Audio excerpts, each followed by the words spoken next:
Good morning everyone. ही सकाळचे 6 वाजलेले आहेत आणि आम्ही चाललेलो आहोत छोटीशी वन डे ट्रिप करण्यासाठी, जे मुंबई पासून अगदी 2 तासावर आणि अगदी अगदी निसर्गाच्या सानिध्यात, आणि एक दिवस पूर्ण तिथे निसर्गामध्ये घालवणार आहोत. तर ते काय आहे ते तुम्हाला आता मी सांगणार आहे. सो आम्ही छोटीशी बस करून आम्ही वन डे ट्रिपसाठी निघालो होतो पालघर जिल्ह्यामध्ये, एका वाडा तालुक्यामध्ये मिनी वृंदावन जे बघायला जाणार आहोत. सो म्हटलं तुम्हाला सुद्धा घेऊन जाऊयात आणि तुम्ही सुद्धा बघाल. सो आमच्यासोबत कंटिन्यू करा आणि आमची जर्नी सुद्धा एन्जॉय करा. सो आम्ही सकाळची 6:30 वाजता दहिसर आणि बोरोली दहिसर मधून निघालो होतो. तर आम्ही तिकडे सगळ्याजणी पोहोचलो. त्यानंतर आम्ही बसमध्ये बसलो, सगळ्यांचं इंट्रोडक्शन झालं आणि त्यानंतर आम्ही आमच्या पुढच्या प्रवासाला लागलो. सकाळच्या तर तुम्ही बघू शकता सूर्योदय झालेला होता. म्हटलं थोडासा शॉट घेऊया सनराईजचा. सो तो तुम्ही बघा, खूप दिवसानंतर सनराईज बघायला मिळालेला आहे. आपल्या मुंबईच्या शहरात काय तसं सहसासहसी मिळत नाही. सो मग एकदम छान एन्जॉय करत आम्ही पोहोचलो होतो एका छोट्याशा हॉटेलमध्ये. हॉटेल म्हणजे धाबा, त्या साईडला सर्व धाबेच असतात, पण हे छान हॉटेल सारखं होतं. हॉटेल छोटं नाही, बरंच मोठं होतं आणि छान तिथे व्हरायटीज सुद्धा होत्या नाश्त्याच्या. सो आम्ही छानसा नाश्ता केला आणि मग पुढे सगळे इथे फोटोज वगैरे क्लिक करत होते आणि त्यानंतर मग आम्ही पुढेच्या प्रवासाला निघालो. तर इथे इकडचं दृश्य आणि इकडचं वातावरण एवढं छान आहे आणि तुम्ही बघू शकता ह्या सर्व ते नालं म्हणजे छोटीशी नदी आहे. तिथे आम्हाला छान खूप सारे कमल्स बघायला मिळाले आणि ते बघून खरंच खूप छान वाटलं. किती दिवसानंतर, ऍक्च्युली किती वर्षानंतर कमळ रिअल मध्ये बघायला मिळाले होते, त्यामुळे खूप छान वाटलं. त्यानंतर मग सगळ्यांचा इथे डान्स सुरू होता.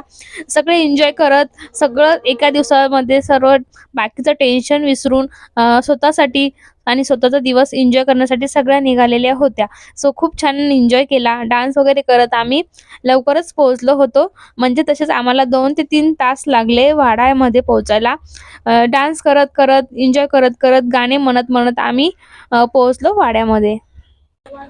तुम्हाला जर कोणाला यायचं असेल तर तुम्ही ट्रेनने सुद्धा येऊ शकता. पालघरला उतरावं लागेल आणि तिथून वाडा रिक्षा किंवा बस सुद्धा मिळते. सो तुम्ही तिथे जाऊन येण्यासाठी कुठलंही वाहन मिळेल. सो आता आम्ही वाड्यामध्ये पोहोचलेलो आहोत. ते छोटंसं गाव आहे. तिकडची खेडोपाड्याची घरं खूप सुंदर आहेत, तुम्ही बघू शकता. त्यानंतर आम्हाला अजून 5 मिनिटं होते पोहोचण्यासाठी. आपण पोहोचलो आहोत. ज्यांना नाचायचं त्यांनी माझ्या बरोबर या, ज्यांना नाचायचं नाही त्यांनी इथेच थांबा. Follow me. आता आम्ही वृंदावन मध्ये पोहोचलेलो आहोत, ज्याला मिनी वृंदावन सुद्धा म्हटलेलं आहे. मिनी वृंदावन याच्यामुळे म्हटलेलं आहे कारण इथे श्रीकृष्णाच्या छान छान छोट्या प्रतिक्रमा ठेवलेल्या आहेत, जेणेकरून त्या खूप सुंदर आहेत. इथे नाश्त्याची सोय सुद्धा आहे. आम्ही गेले आम्हाला गरम गरम दाल खिचडी खायला मिळाली, ज्यामध्ये खूप छान टेस्ट होती. सो आम्ही ते मस्त खाऊन थोडीशी शॉपिंग वगैरे केली. तिथे शॉपिंग सेंटर सुद्धा आहे.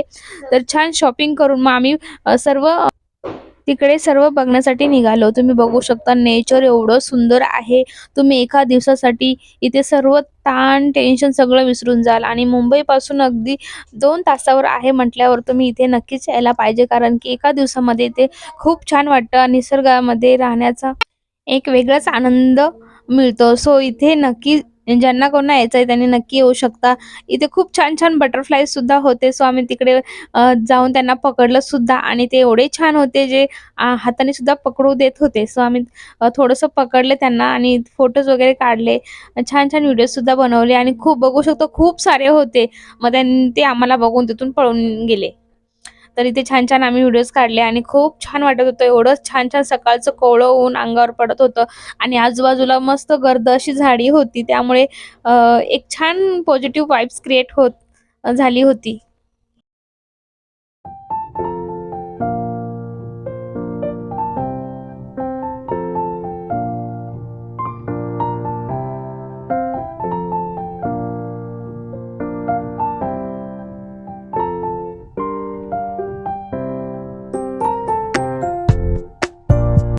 त्यानंतर मग आम्ही श्रीकृष्णाच्या प्रतिक्रमा बघायला निघालेलो आहोत, जेणेकरून इथे छान छान श्रीकृष्णाचा जन्म, त्यांच्या सर्व आठवणी इथे रिक्रिएट केलेले आहेत.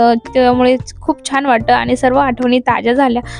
श्रीकृष्णाबद्दल माहिती अजून जास्त मिळाली आणि ते छान छान त्यांनी पूल वगैरे केलेले आहेत आणि छान नदीमध्ये छान छान वेगवेगळ्या प्रकारचे मासे सुद्धा तुम्हाला आता इथे बघायला मिळतील. तुम्ही बघू शकता रंगबिरंगी मासे सुद्धा होते आणि ते खूप सुंदर होते आणि छान वाटत होतं. एकदम वेगळ्या दुनियेत आल्यासारखं असं वाटत होतं. छान वाइब्स होत्या.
आणि आम्ही सर्व फिरून आलो आणि इथे 12:30 वाजता छान जेवण सुद्धा असतं, जे खूप छान टेस्टी साधं सिंपल जेवण इथे जेवायला मिळतं. ते पण अगदी फ्रीमध्ये आहे. त्यामध्ये डाळ, भात, भाजी, चपाती, भाजी ह्या सर्व गोष्टी मिळतात आणि खूप छान साधं सिंपल जेवण असतं. ते छान आम्ही पोटभर जेवण जेवलो आणि मग थोडा वेळ आराम केला आणि त्यानंतर मग आम्ही 2:30च्या टाईमला आम्ही निघालो केळवा बीचला. जो आम्हाला केळवा बीचला जायचं होतं तो मध्येच होता, सो म्हणतात ते सुद्धा करणार आहोत.